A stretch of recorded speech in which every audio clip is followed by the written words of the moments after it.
All right, we're going to pause on Where the Mountain Meets the Moon this week, and we're going to study another folktale called Zlate the Goat. And today we're going to follow along in our notes as we read a section of our story out loud. But I want to draw your attention to the quick write. It says, describe a time when you have to give away something you loved. How did you feel and why? Go ahead and write 2 to 3 sentences about a time when you had to give away something that you loved and how you felt. You can press pause and then play when you're ready to keep going. Our focus question for today is, how did the author's use of language influence the reader's perspective of Zlate the Goat?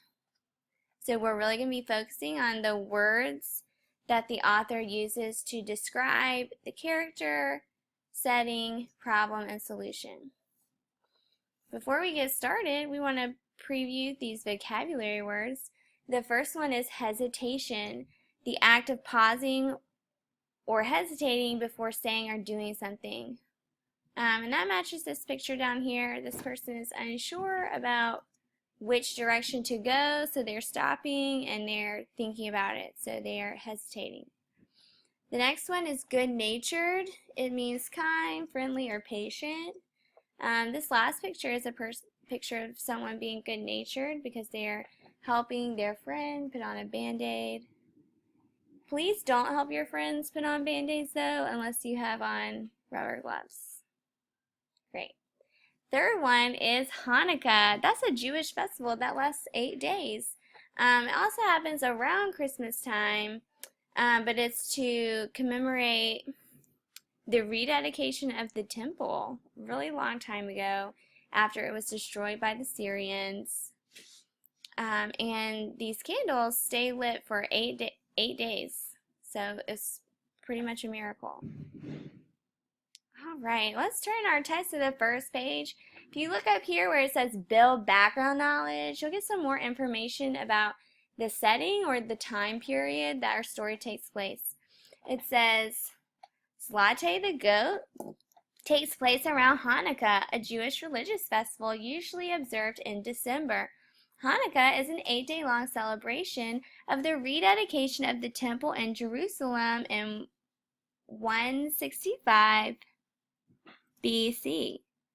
Following the victory of Jewish fighters over a huge Syrian army, the temple, which had been taken over by Antiochus, ruler of the Syrians, had been violated and damaged. While the Jews were purifying and repairing the temple, a miracle occurred. A tiny bit of oil for the holy lamp, barely enough for 1 day, lasted 8 days. So our story isn't about Hanukkah, but it just takes place during this time. Great, let's get started reading. At Hanukkah time, the road from the village of the town is usually covered with snow. But this year, the winter had been a mild one. Hanukkah had almost come, yet little snow had fallen. The sun shone most of the time. The peasants complained that because of the dry weather, there would be a poor harvest of winter grain. New grass sprouted, and the peasants sent their cattle out to pasture. So this is around Christmas time. Also during Hanukkah, people exchange presents. Children get one present for each day of Hanukkah, so they usually end up with about 8 presents. But we know that the winter hasn't really snowed a whole lot. It's been pretty mild, and the farmers are concerned that because of all the dry weather, their plants aren't going to grow as much. For Reuben the furrier, it was a bad year, and after long hesitation, he decided to sell Zlate the goat. She was old and gave little milk. Fable, the town butcher, had offered 8 gulden for her. Such a sum would buy Hanukkah candles, potatoes and oil for pancakes, gifts for the children, and other holiday necessities for the house. Reuben told his oldest boy Aaron to take the goat to town. So now we have three characters introduced. Reuben, the father, who's had a really bad year, and he's trying to figure out a way to make some money. So he wants to sell Zlate the goat. She's an old goat, and she doesn't get a lot of milk. And so he sends his son Aaron to take her to town because he's going to sell her to the butcher.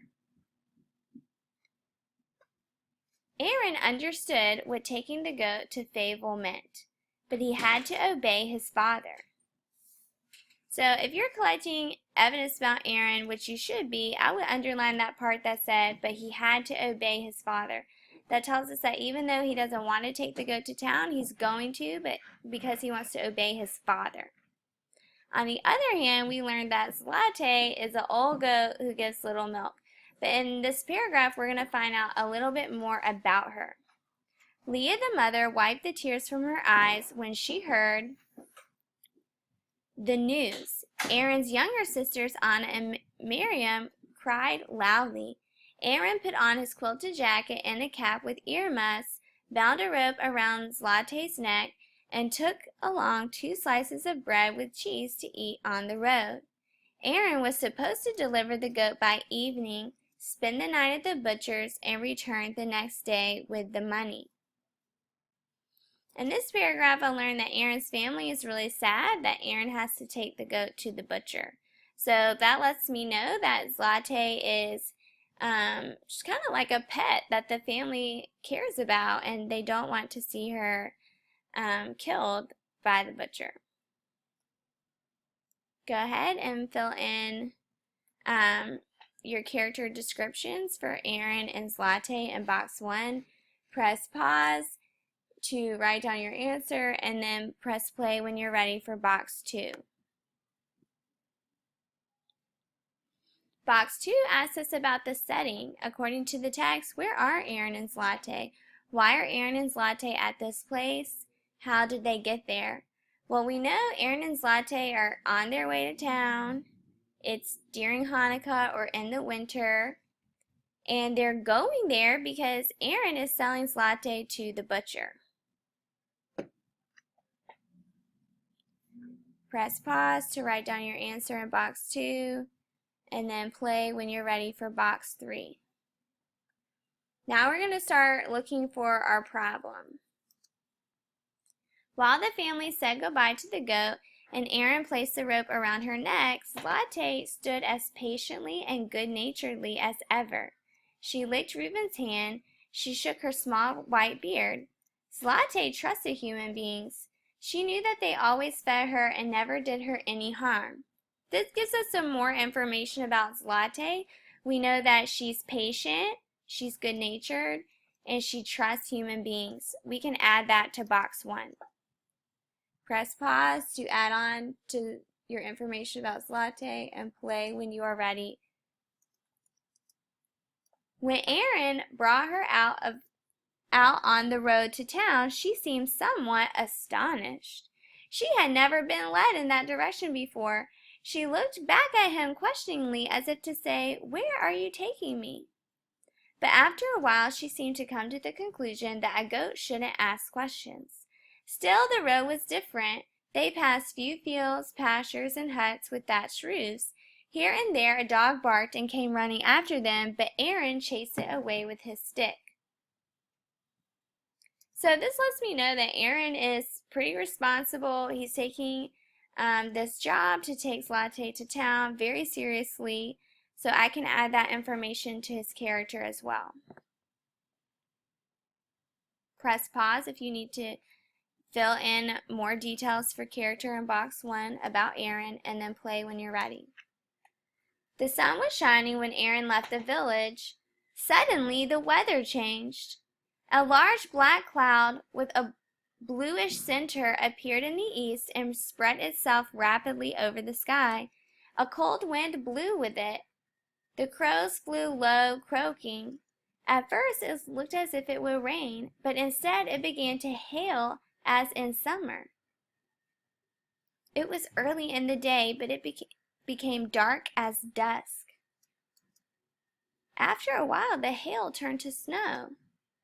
In his 12 years, Aaron has seen all kinds of weather, but he had never experienced a snow like this one. This gives me information about the problem. We know that it was a mild winter, it had not snowed a lot, but now it will not stop snowing, and Aaron has actually never seen this kind of snow before. So there's potential for a problem here. It was so dense, it shut out the light of the day. In a short time, their path was completely covered. The wind became as cold as ice. The road to town was narrow and winding.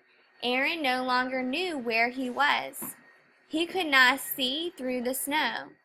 The cold soon penetrated his quilted jacket. So this lets us know the storm is getting even worse.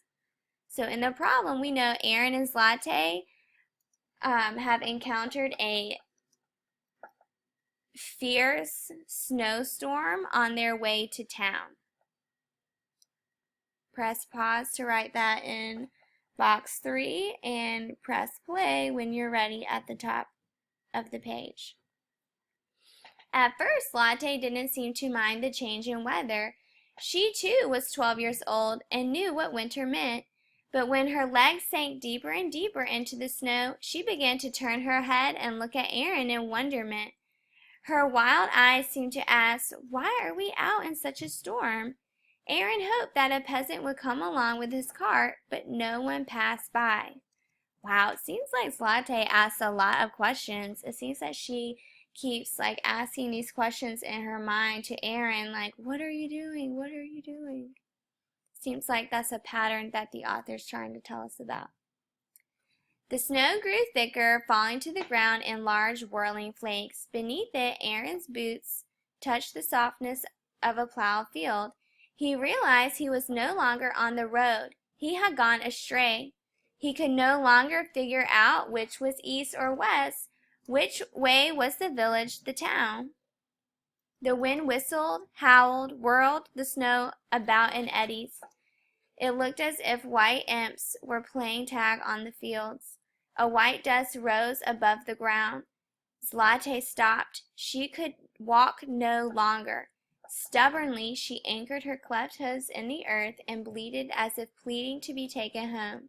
Icicles hung from her white beard, and her horns were glazed with frost. Aaron did not want to admit the danger, but he knew just the same that if they did not find shelter, they would freeze to death. This was no ordinary storm. It was a mighty blizzard. The snowfall had reached his knees, his hands were numb, and he could no longer feel his toes. He choked when he breathed. His nose felt like wood, and he rubbed it with snow. Zlate's bleating began to sound like crying. Those humans in whom she had so much confidence had dragged her into a trap. Aaron began to pray to God for himself and for the innocent animal. Suddenly he made out a shape of the hill.